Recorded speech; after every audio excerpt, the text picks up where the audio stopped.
नमस्कार दर्शक, आज बालुवाटारमा के खिचडी पाक्दैछ? यतिखेर सबै मन्त्रीहरू बालुवाटारमा जम्मा भएका छन्। मन्त्री परिषदको बैठक अब सुरु। मन्त्री परिषदको बैठकमा के हुन्छ आज? कांग्रेस सभापति शेरबहादुर देउवा र एमाले अध्यक्ष एवं प्रधानमन्त्री केपी शर्मा ओलीको बीचमा 2 घण्टा लगातार वार्ता।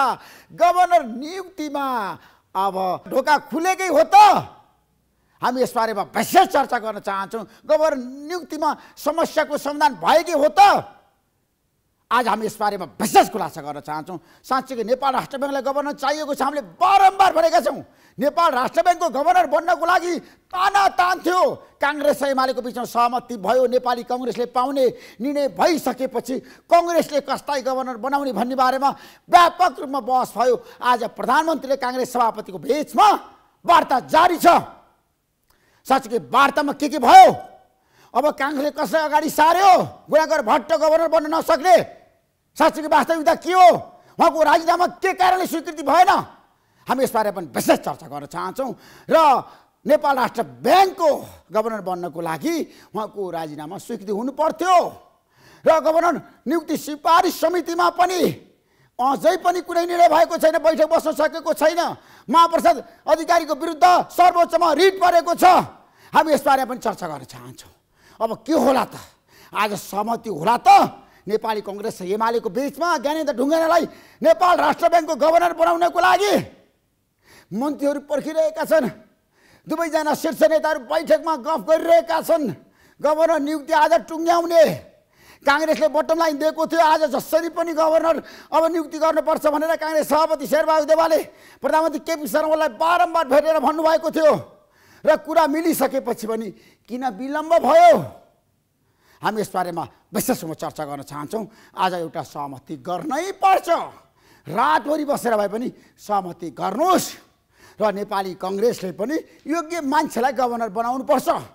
अब कांग्रेसले ढिला गर्न हुँदैन।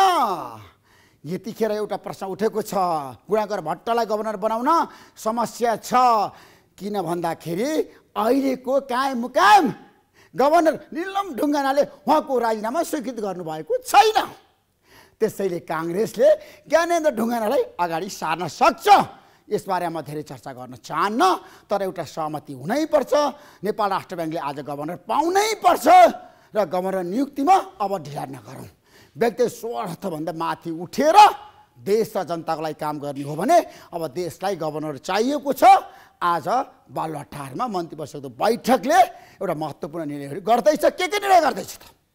नियुक्तिहरूको बारेमा गभर्नर नियुक्तिमा सहमति जुट्यो भने आज नेपाल राष्ट्र ब्याङ्कले गभर्नर पाउनेछ। त्यसपछि मन्त्री परिषदले अरू निर्णय के गर्दैछ त नियुक्तिमा?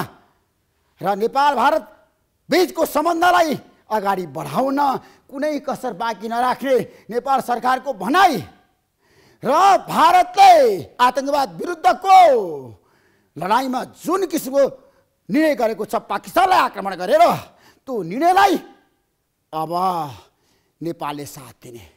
नेपालले भनेको छ कुनै पनि आतंकवादको विरुद्ध यदि भारतले कदम चाल्छ भने त्यसमा नेपाल भारतको पक्षमा उभिनेछ।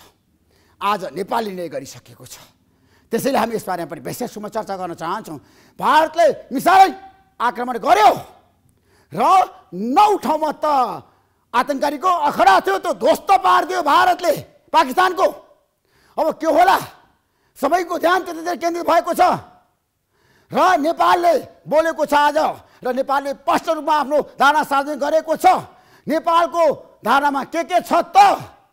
नेपाल सबै प्रकारको आतंकवाद विरुद्ध उभिनेछ। स्पष्ट रूपमा नेपालले भनेको छ नेपालले आफ्नो भूमिबाट छिमेकी मुलुक विरुद्ध हुने कुनै पनि प्रकारको गतिविधिलाई साथ नदिने। यसबारेमा आज हामी विशेष रूपमा चर्चा गर्न चाहन्छौँ। र दुई देशबीचको सम्बन्धको कुरा गर्दाखेरि नेपाल स्पष्ट रूपमा यतिखेर भारतको पक्ष उभिएको छ घुमाउरो पारामा। र नेपाल भारत सिमानामा कडाई गरिएको छ। 1846 स्थानमा चेकिङ, 312 ठाउँमा गस्ती गरिएको छ। हामी यसबारेमा पनि तपाईँलाई नयाँ कुरा दिन चाहन्छौँ, नयाँ सूचना दिन चाहन्छौँ। र अन्य महत्त्वपूर्ण विषयवस्तु पनि छन् हामीसँग। अब नेपालका सबै दलहरू यतिखेर एक छन्। आज पनि संसदमा आतंकवादको विरुद्ध भारतले चालेको कदमलाई नेपालले, नेपालीले र सबै पोलिटिकल पार्टीले साथ दिनुपर्छ भनेर सबै दलका नेताहरूले बोलेका छन्। यसबारे म धेरै चर्चा गर्न चाहन्न, तर माओवादी पार्टीभित्र भने दुई धार देखिएको छ। देव गुरुङ पाकिस्तानको पक्षमा अनि जनार्दन शर्मा भारतको पक्षमा खुलेर एक आपसमा आज सोसल मिडियामा, सामाजिक सञ्जालमा हामी यसबारेमा नयाँ खुलासा गर्न चाहन्छौँ। प्रचण्डले अहिलेसम्म बोल्नु भएको छैन। प्रचण्ड कसको पक्षमा, पाकिस्तानको पक्षमा कि भारतको पक्षमा? तर जनार्दन शर्मा भने भारतको पक्षमा खुलेर आउनु भएको छ। आतंकवादको विरुद्ध भारतले चालेको कदमलाई साथ दिनुपर्छ भनेर जनार्दन शर्माले आज सामाजिक सञ्जालमा लेख्नु भएको छ। हामी यसबारेमा धेरै चर्चा गर्न चाहँदैनौँ। राजवादीहरूले राज संस्था पुनर्स्थापनाको लागि फेरि पनि आन्दोलन गरे। गणतन्त्र दिवसको दिन उनीहरूले अनिश्चितकालीन आन्दोलनको घोषणा गरेका छन्। नेपालमा गणतन्त्र दिवस भव्य रूपमा मनाउने सरकारको निर्णय, तर गणतन्त्र दिवसकै अवसर पारेर राजावादीहरूले आन्दोलन चर्काउने निर्णय गरेका छन्। उनीहरूको आन्दोलनमा साँच्चीकै को आउलान्? नवराज सुवेदीको नेतृत्वमा आन्दोलन हुने भएको छ।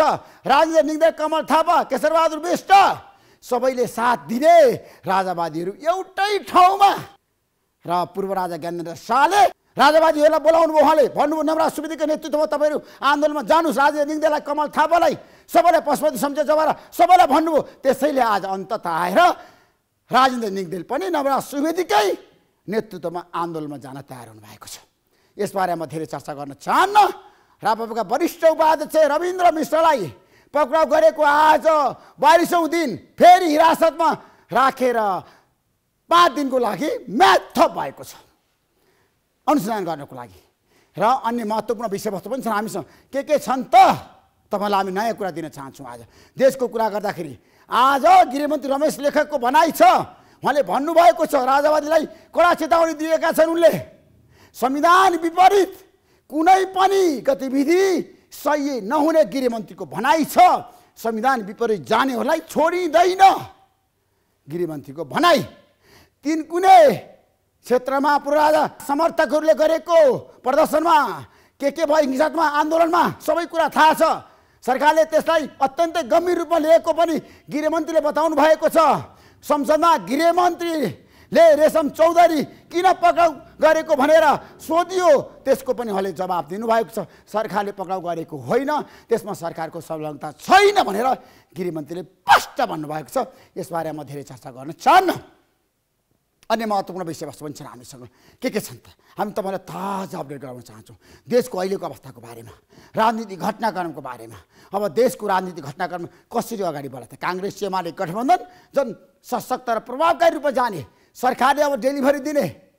आज पनि मन्त्री परिषदको बैठकमा यसबारेमा छलफल भएको छ। अब के हुन्छ? साँच्चीकै जनताका मागहरू सम्बोधन होला? आगामी बजेट कस्तो आउँदैछ? बजेट माग्नको लागि यतिखेर अर्थ मन्त्रालयमा भिडभाड छ। देशभरिका मान्छेहरू आएका छन्, पालिका सरकारका प्रमुखहरू आएका छन्, प्रदेश सरकारका मुख्यमन्त्री र मन्त्रीहरू आएका छन्। सिंहदरबारमा लड्को छ। अर्थ मन्त्रालयमा अहिले भिडभाड छ।